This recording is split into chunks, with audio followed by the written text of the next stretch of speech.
Hey guys, welcome back. In today's video, I'm going to be talking with you about diluted earnings per share. What is it? Why do we see it from time to time on different companies' income statements? And how do you decipher the difference between basic earnings per share and diluted earnings per share? If you are investing in the stock market, diluted earnings per share is something you're going to come across at some point or another on an income statement. For some of you, you're going to come across it next week.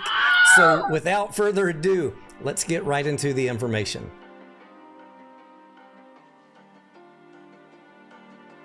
Before we get into the definition and explanation, let's look at a real-life example, the Q3 results reported by Cinemark today. And in the press release, you can notice here that they say diluted earnings per share for the 3 months ending September 30th was $1.19 per share. As you guys probably know, at the bottom of a income statement from any company is the average number of shares that were outstanding during that quarter. Plus, if the company has a diluted earnings per share, you will find that at the bottom of the income statement also. So if we scroll down to the bottom of the income statement for Cinemark, we can see that net income per share right here, the top yellow line, diluted 119. That's what they talked about in their press release. But above it, it also points out the basic EPS was $1.54. The second thing I want to point out while we're on this page before we get into definitions and explanation is the number of shares outstanding. Also in pink here at the bottom, the diluted shares outstanding for Cinemark is listed as 158.2 million. The basic shares outstanding, 120 million. If you go to your broker for Cinemark, you're going to see that the shares outstanding for Cinemark right now is around 122 million shares. And so you might be asking yourself, why are they listing the diluted shares outstanding at 158 million? Does that mean that they diluted? No, not necessarily. Let's explain how to interpret this information. I will put a link to what I'm talking about today down in the video description below if you want to go read it yourself. Feel free to do that, and I encourage you to do that. But the reason that the diluted earnings per share is on income statements is due to accounting rules.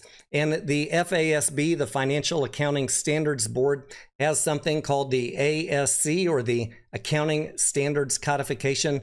And that tells companies that if they have certain instruments in existence, like options, warrants, or convertible debt, that they must list not only the basic EPS, but the diluted EPS.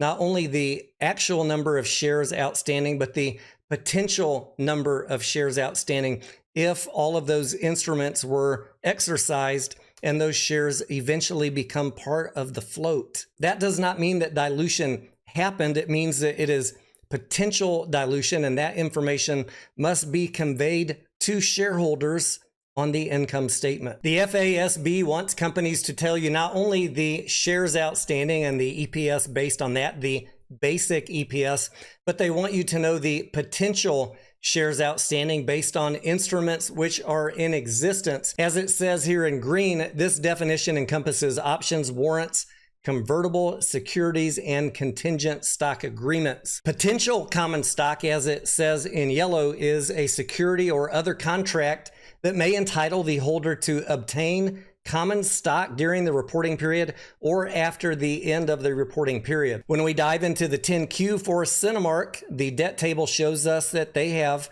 $460 million worth of 4.5% convertible senior notes due August 2025. These notes have a conversion price of $14.35, and Cinemark is trading close to $30 as of the time of this video.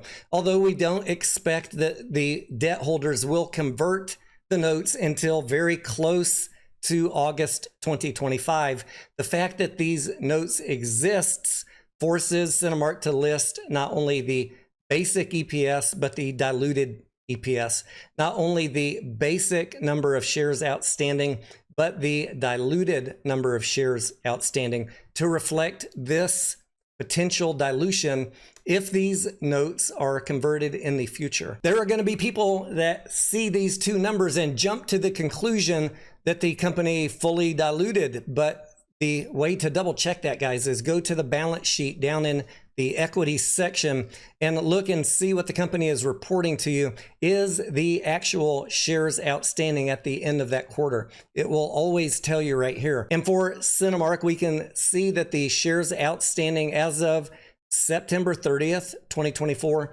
was indeed 122.3 million. That is how you know that the diluted shares outstanding, 158 million, that was reported on the income statement, is just telling you the potential future dilution if that convertible debt is fully converted. And now we know then how to tell what is the correct shares outstanding, but it does get a little bit confusing because the diluted earnings per share is the actual GAAP number. GAAP being the generally accepted accounting principles put out by the FASB. So you have your basic earnings per share and your diluted earnings per share.